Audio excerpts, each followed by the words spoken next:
All right, welcome to Hoops Tonight, presented by FanDuel here at The Volume. Happy Saturday, everybody. I hope all of you guys are having a great weekend so far. Stephen Curry snatched victory from the jaws of defeat against the Milwaukee Bucks tonight. We're going to talk about that game and 3 games from last night, including Joel Embiid and his nasty game winner against the Portland Trail Blazers, the Lakers notching yet another impressive win without LeBron James, and then I have a couple of thoughts, a couple of basketball concepts I want to get into that I thought were interesting at the end of the Nets win on the road in Minnesota against the Timberwolves last night. You guys know the drill. Before we get started, subscribe to the Volume's YouTube channel so you don't miss any more of our videos. Follow me on Twitter at _JasonLT so you guys don't miss any show announcements. And if for whatever reason you guys miss one of these shows and you can't get back over to YouTube to finish, don't forget you can find them wherever you get your podcasts under Hoops Tonight. And last but not least, before we get started, you guys have heard me talk about Game Time, the fastest growing ticketing app in the United States. If you're looking to get out to an NBA game or a college basketball game or a baseball game or an NHL game or a concert or even a comedy show, Game Time has amazing last-minute deals on tickets to all of these. I have never been to an NBA playoff game before, so I'm going to try to get up to Phoenix this year to see Kevin Durant and the Suns play in a playoff game, just right up the road from me. Game Time is an incredible user experience. I know I'm going to find a great seat. I know I'm going to get a great deal on it. I've used it before and I've really liked it. I want you guys to check it out. No matter where you live, get out and have some fun this week. Download the Game Time app, enter your email, and redeem code HOOPS for $20 off your first order. Terms apply. Again, enter your email and the code HOOPS, that's HOOPS, for $20 off. Download Game Time today. Last minute tickets, lowest price guaranteed. Again, Steph Curry. That game was all but over. Down 8 with less than 2 minutes left. You're being guarded by the best guard defender in the league, who did a really nice job on Steph throughout the game, who also, Jrue Holiday, in the final minute, hit a tough contested 3 on the right wing. So you're basically dug in an 11-point hole effectively there. And Steph goes 4 for 4 on ridiculous shot difficulty to send the game to OT. Clay gets going in OT, hits 2 shots to build a little bit of a margin, and then Steph closes the deal with a ridiculous 3 on the left wing and a driving layup. And Draymond also was magnificent defensively down the stretch, got a key stop on Brook Lopez in the post, had a really nice closeout on a Brook Lopez 3 in the right corner. He had a pretty nasty ankle injury earlier in the game and battled through it. He was a plus 22 in this game. It was a vintage Warriors win, and that's why they've won so many games. They just understand all those little things that you got to do at the end of games. This was it's been a tough execution year for the Warriors on a bunch of different levels, a lot of different factors at play. And, there was some bad intel that came out from the Andrew Wiggins thing. I think it was Anthony Slater, if I remember correctly. I hope I'm right about that. But he had mentioned that there's a suspicion that Andrew hasn't even touched a basketball court in several weeks. Jonathan Kuminga, he's day-to-day with the ankle injury, but he's missing multiple games here. Gary Payton still hasn't played. So, especially going into a matchup like this against a Bucks team that is pretty damn good without Giannis. They were 9-5 coming into the night when Giannis sits out. Even without Giannis, they're still an unbelievable defensive team. They've got still Brook Lopez, who's, every bit of the defensive player of the year candidate that he's always been. Jrue Holiday, one of the best guard defenders in the league, like we mentioned earlier. This was a tough game to win, even for the Warriors at home. And, what was interesting is Golden State came in with a really good game plan, I thought. One of the interesting things about the Bucks is with Giannis, they run the floor in transition like crazy on almost 20% of their possessions. And they're really effective there because of what Giannis can do in the open floor. But without Giannis, they are much more of a half-court team. They're not a very athletic team once you get Giannis off the floor. And they're not a team that looks to run very often. And, one of the kind of balances that takes place in a basketball game is how much are you willing to crash the offensive glass versus getting back in transition to contain a team that likes to get back. For instance, if you're playing against the Bucks with Giannis, you need to get back and you need to build a wall. So you might not be able to be as aggressive to the offensive glass. I thought it was intentional. I would imagine it was part of the game plan, but Golden State was recklessly attacking the offensive glass. And I thought it was smart because when Giannis is off the floor, the percentage of possessions that Milwaukee looks to run in transition plummets down to 13%. according to Cleaning the Glass, and they're way less effective on a points per possession basis when they run. They're just not a very good transition team without Giannis. And so I thought it was a really smart game plan.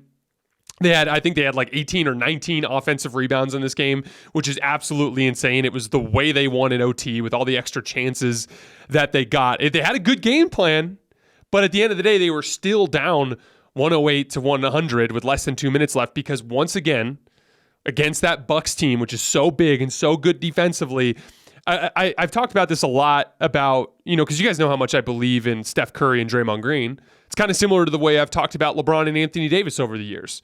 I'm a huge believer in those two. I'm a huge believer in Steph and Draymond. But the reality is one of the things that we all can learn about the game of basketball is it is a team sport, no matter what. And there are certain responsibilities that have to be checked on the floor. Steph and Draymond are both below average athletes for their position. And so you need to surround them with a certain level of athleticism.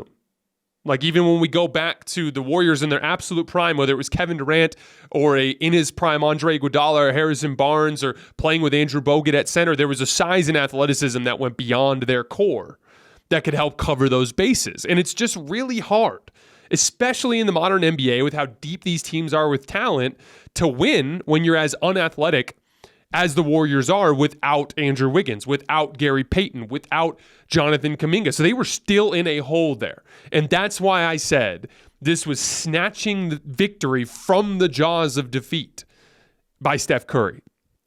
They were supposed to lose that game, and Steph simply would not let them. The types of shots he was hitting there down the stretch, it was putting the ball in the basket through sheer force of will. That last three he hit to match the one that Jrue Holiday hit, open floor, no ball screen, no nothing, just took Jrue Holiday and hit him with the step back. Didn't get that much separation, but he got enough, and that's enough for him to get his shot off, and he willed the ball into the rim. Again, 4 for 4 down the stretch of that game with ridiculous shot quality. It was almost like Steph Curry just kind of felt the situation and went, we're not winning this game unless I just catch a heater right here. and he tried like hell to do so, and he did. Again, it's going to be really tough. It's going to get harder for the Warriors here. They have a tough matchup with the Suns coming up at home, who are playing really good basketball right now, even without Kevin Durant. Devin Booker's on a tear. And then they go back on the road, I think, for 5 games. And you know how the Warriors have struggled on the road. Now, this is going to be the thing. Is this going to be the moment that galvanizes this group? Are they going to be able to pull together and get some wins on the road? I like to think from a motivational standpoint, that'll help. But the reality of the situation is without the athleticism of Andrew Wiggins, without the athleticism of Gary Payton, it's just going to be really hard for them too. I do think Jonathan Kuminga will come back sooner than later, and that will certainly help things. But this group is going to have to be incredibly locked in down the stretch of this season to get out of the play-in, because they are at a personnel disadvantage, a athleticism and height disadvantage almost every single night. And you know what? It might require Steph being all-world good the way that he is in order to float them during the stretch, which, that's what superstars do. And he's done it in the past, and I think he can do it again. I will say, though, as a basketball fan, that was fun. That was a fun end of that game to watch. And, I will never stop believing in this group and what they're capable of when they're fully healthy, because when it comes down to it, in a key moment, in a key playoff series, if I've got Steph Curry and Klay Thompson and Draymond Green and Kevon Looney and hopefully Andrew Wiggins, that it's just going to be really hard to bet against that group. As I've kind of settled in, I've had the Bucks as my championship favorite for about a month or two now, pretty much since the last Steph Curry injury. Not because I don't believe in the Warriors when they're healthy, but just the reality of their predicament, which we just went over. And everyone else in the league has massive question marks. Like, Denver can't defend nearly as well as Milwaukee, and they're kind of on a slide defensively right now. Phoenix is missing their best player. The Lakers are missing their best player. Philly has no bench, and I have some question marks about Embiid and James Harden when we get to the postseason. I think Boston has the best chance, but Milwaukee, I think, is just slightly better than them, and I trust them a little bit more. And not only that, Giannis is just by far the best player in that particular series should they ever get to that point. Now, we'll reapproach this when we get to April. Like, I expect to be able to see Kevin Durant with the Suns a little bit more.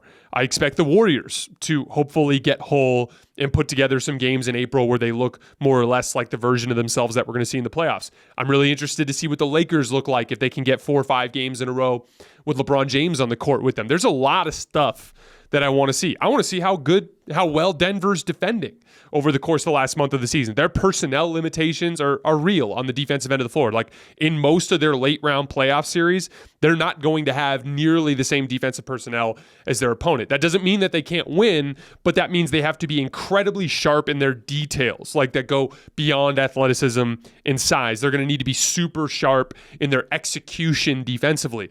I need to see that from them in the time leading up to the postseason. So we'll reapproach this when we get to mid-April, but as of right now, the Bucks are the safest bet. And I thought, aside from some nightmarish late game execution tonight, Jrue Holiday inexplicably dribbling into a turnover after that Brook Lopez block, and then looking off Joe Ingles in the corner on that final possession, and Steph Curry making a really nice defensive play on him at the rim, but in the process, Jrue leaving time on the clock. Like, they made a lot of mistakes down the stretch of this game, but they have been a really impressive basketball team throughout this season. They seem locked in and ready, and unless I see some of those other teams get it together in a bunch of different ways, as of right now, the Bucks are still my favorite. But like I said, we'll reapproach that when we get to April. All right, let's move on to Blazers-Sixers. So this was an interesting game in the early slate last night. The Blazers came out red hot from 3. Anthony Simons made 8 threes. Here's some trivia for you guys. How many players in NBA history have made at least 9 threes in a game at least 5 times? Take a guess. I wish we had we could insert some trivia sound. The answer is 6.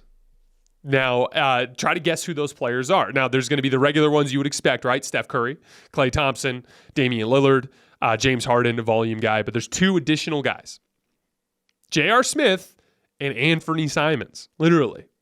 He's made 9 threes in a game 5 times. He's actually one of the best heat check guys in the league, although he was stuck on 8 in that game, and they could have used one more out of him under the circumstances. Last little bit of trivia.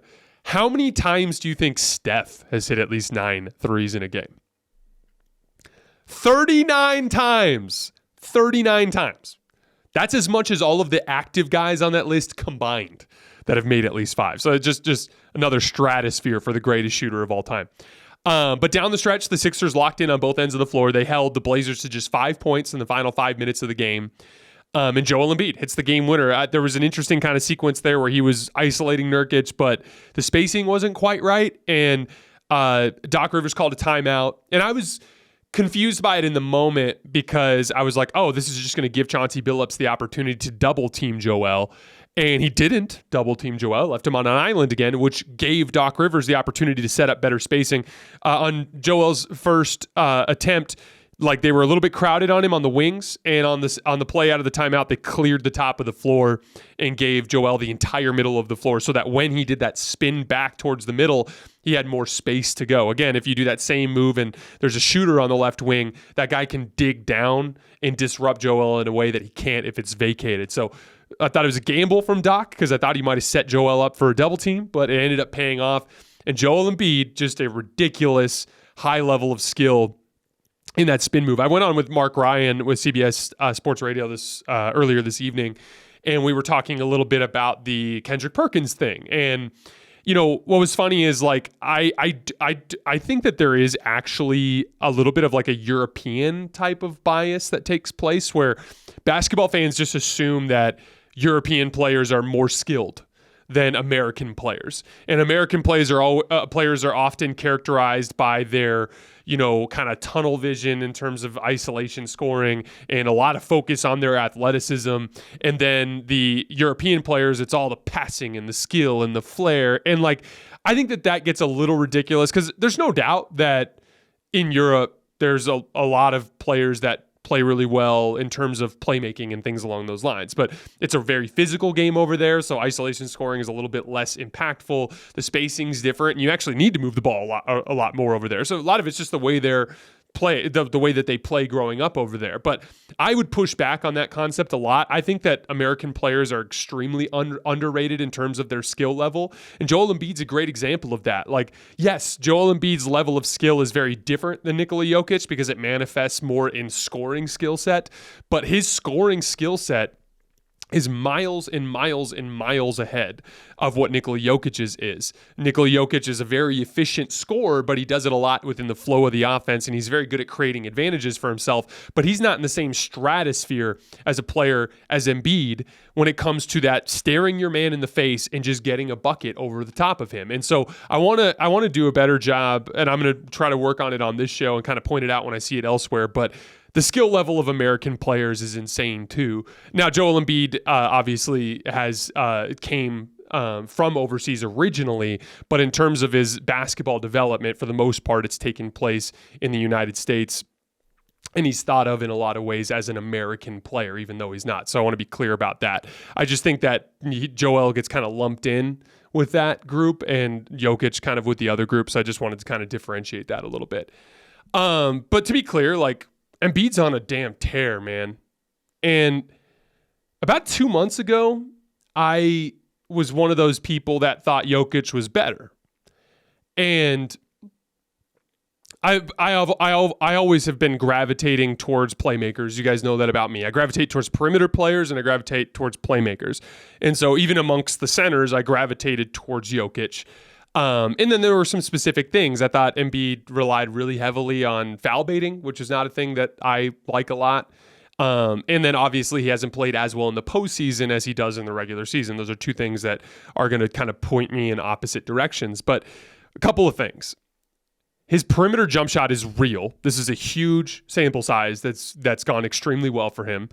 He's not relying on the foul baiting nearly as often lately. He's drawing a lot of free throws just by dropping his head and going into the lane with a ton of physicality. And it just, in general, there's like a demeanor with him that I've been on for months now, and James Harden.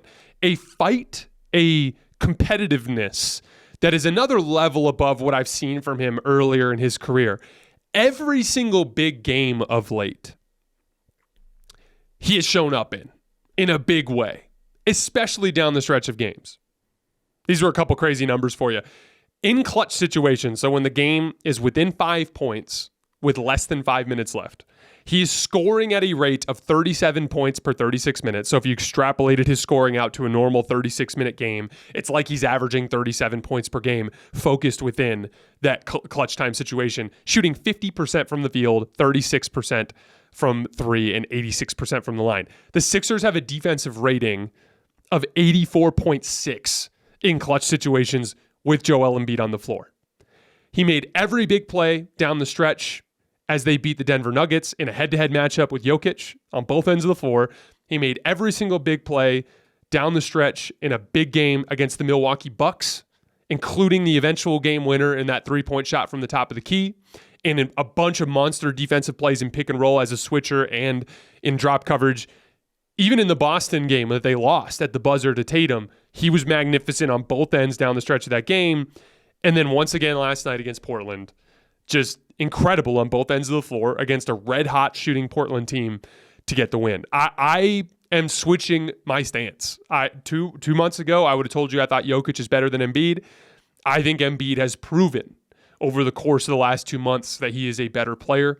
I think his ceiling as an impactful shot maker, downhill force drawing fouls at the rim, on the defensive end of the floor, just another stratosphere ahead of where Jokic is. I think he's the better player right now. So I'm flipping that. Now, again, I gravitate towards perimeter players, so I'd still take guys like Steph and KD and Giannis over Jokic and Embiid, but I think Embiid is nipping on those guys' heels, and I do think he's better than Jokic right now. I think he's proved that. All right, let's move on to the Raptors and the Lakers. This was yet another really impressive win for the Lakers. Toronto threw a great punch, too. They had come into the game 6-5 since they traded for Jakob Poeltl, their first real center that they've had in a long time. Nick Nurse played his starters together as much as humanly possible. I think they combined to play 27 minutes together, and that group was excellent, and they performed really well against the Lakers. OG Anunoby and Scotty Barnes both had amazing nights. They combined for 63 points on 33 shots. OG Anunoby knocking down every single spot up three he took. Had some really nice isolation plays in the second half. Scotty Barnes was just backing down the Laker guards into the lane for easy little hook shots and jumpers in the lane. He was awesome. It was just a really, really good punch from Toronto. They were frightening defensively. They locked in there at the start of the second half and held the Lakers to just 5 points in the first 7 minutes of the second half. And then 3 adjustments from Darvin Ham, I thought, got the Lakers the win. So I wanted to kind of dive into the strategy of that for a minute. First of all, he went to a zone. This was very important because OG Anunoby in particular, Scotty Barnes in particular, little Pascal Siakam too, all of the big Toronto forwards were bullying the Laker guards inside to take little push shots over the top. Now, Toronto's a weird team because the Lakers are big too. Like when the Lakers are healthy, when they have LeBron and you go AD, LeBron, Jared Vanderbilt, they're a huge team. But even in that case, because of the way Toronto plays, AD's on Jakob Poeltl, LeBron can guard a big forward, Jared Vanderbilt can guard a big forward, but there's 3 other big forwards out there. Between OG and Scotty and Pascal, like one of them is going to end up being guarded by Malik Beasley or D'Angelo Russell. So from a matchup perspective, some of it is just how weird Toronto is. They are an uncharacteristically massive team that is playing like a 3-4 type of forward at the 2-guard position, just because that's the way they want to play. So some of it's a little unusual, but when Darvin Ham went zone, it helped in a couple of different ways. First of all, it allowed Anthony Davis to stay around the rim.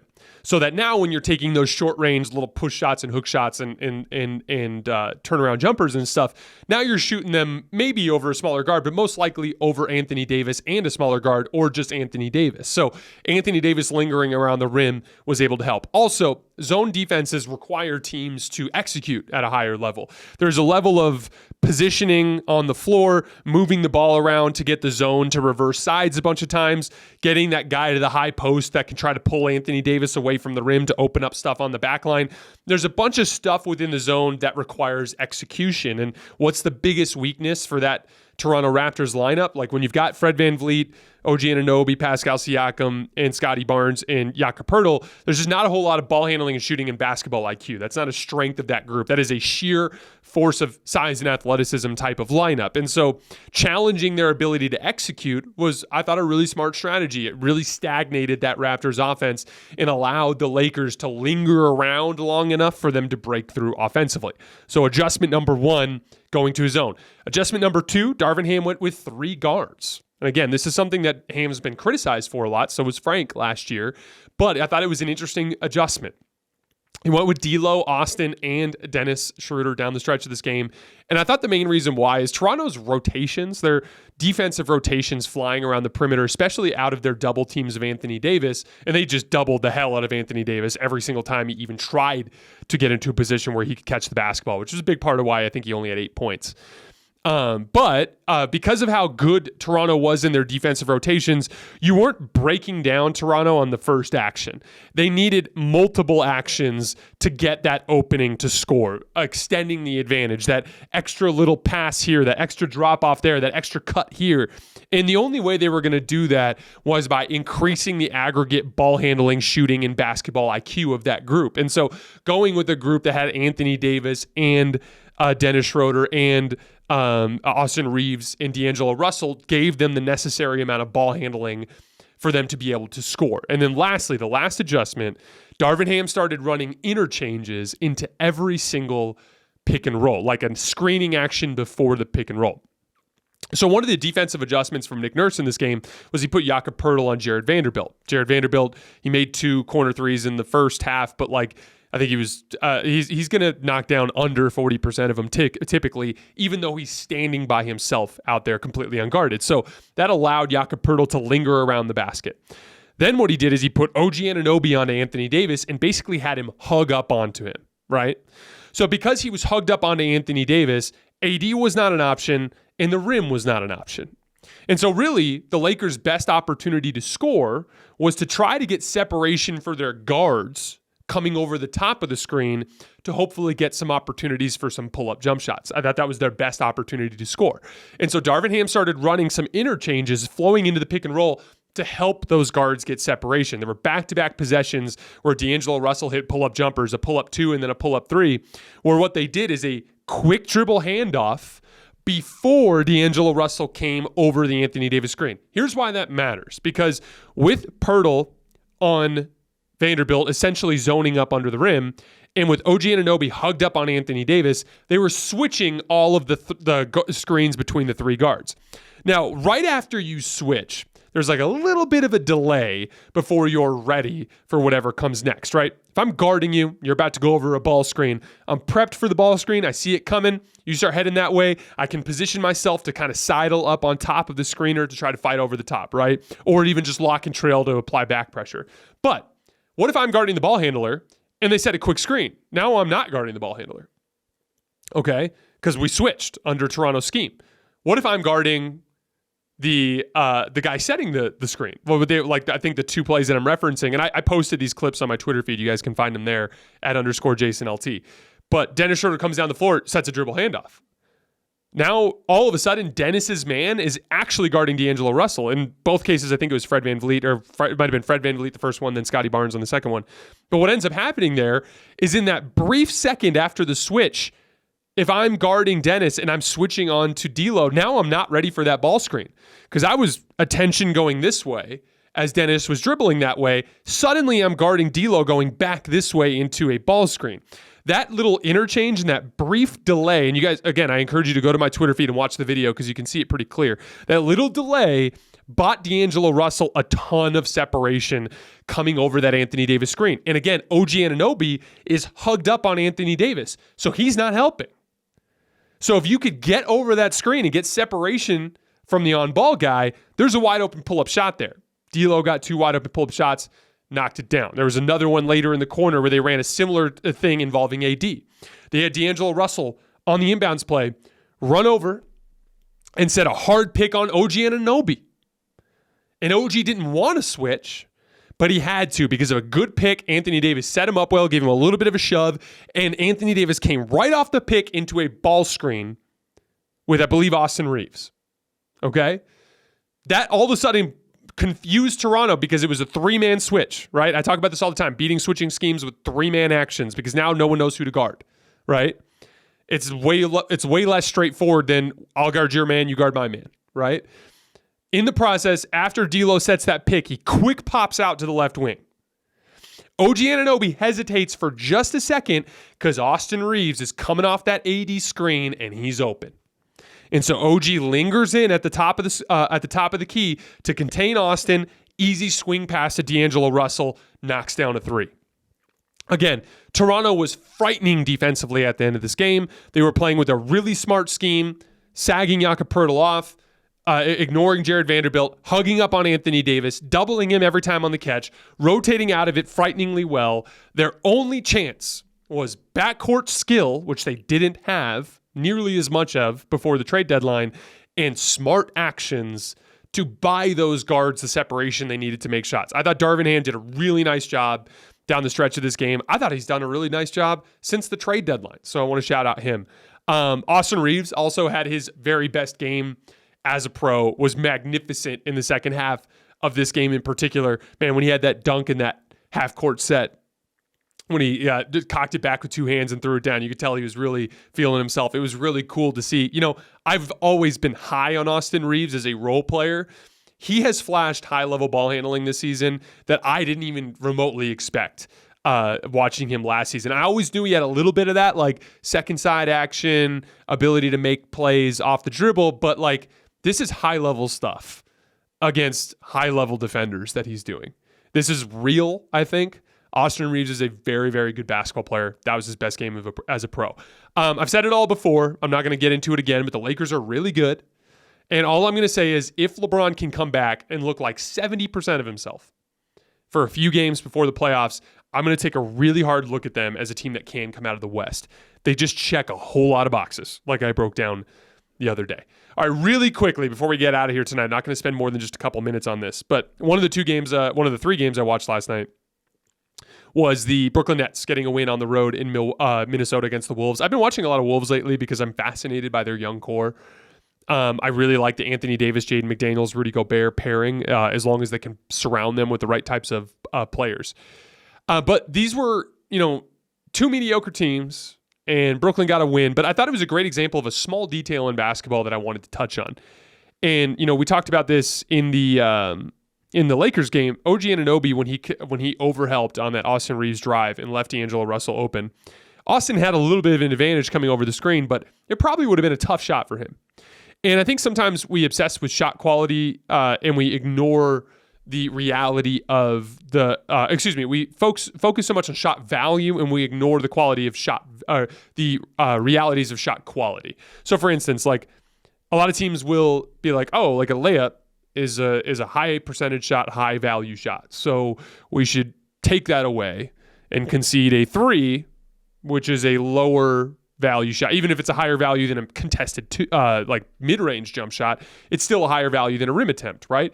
But even then, I think that a contested rim attempt is a much lower value shot than a wide open 3. And so a lot of times when these teams overhelp, and Toronto's a classic case of a team that overhelps, but when you overhelp, you open up wide open shots on the weak side, and those I actually think are the kinds of shots that gets a team into rhythm.